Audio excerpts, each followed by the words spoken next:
गिद्ध के उपहार दादा दादी की कहानी। एक राजा शिकार करने निकले।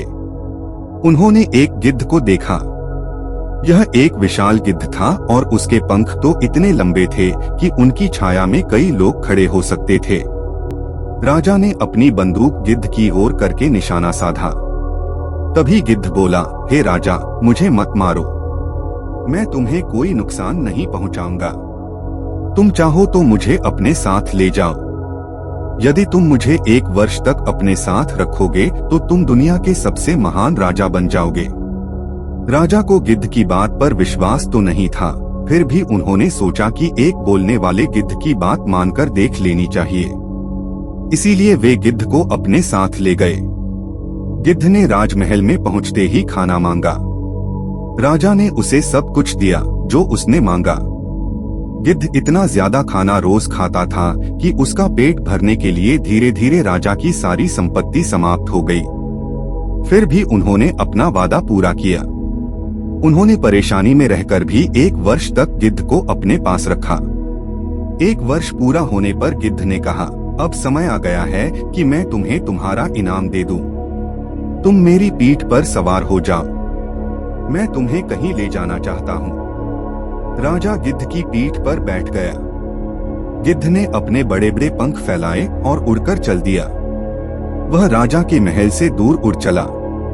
धीरे धीरे सारे गांव शहर पीछे छूट गए। अब गिद्ध समुद्र के ऊपर से उड़कर जा रहा था।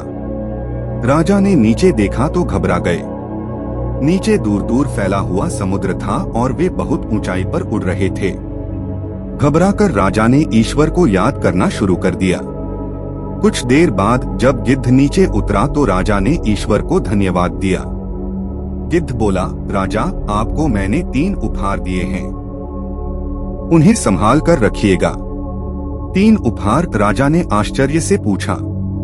जी हाँ, 3 उपहार। मैंने आपको 3 बातें सिखाई हैं, वही हैं मेरे 3 उपहार। पहला उपहार दयालु होना, दूसरा उपहार अपना वचन निभाना और तीसरा उपहार ईश्वर की शक्ति पर विश्वास करना। अपना सब कुछ गवाकर भी आपने अपना वचन निभाया, मेरी प्रार्थना सुनकर मुझ पर दया की और मुझे नहीं मारा और कठिन समय में आपने ईश्वर पर विश्वास किया। अब आपके पास एक अच्छा राजा बनने के सारे गुण हैं। आप अपने महल में वापस जाइए और प्रजा की सेवा कीजिए। राजा जब अपनी राजधानी में वापस लौटे तो उन्होंने देखा कि उनकी वह सारी धन दौलत जो गिद्ध को पालने में खर्च हो गई थी, वापस लौट आई है। यह ईश्वर का चमत्कार ही तो था। उन्होंने गिद्ध के रूप में अपने किसी दूत को भेजा था। राजा ने कई वर्षों तक राज्य किया। उनकी प्रजा सदा सुख से रही क्योंकि उनके राजा एक अच्छे और नेक राजा थे।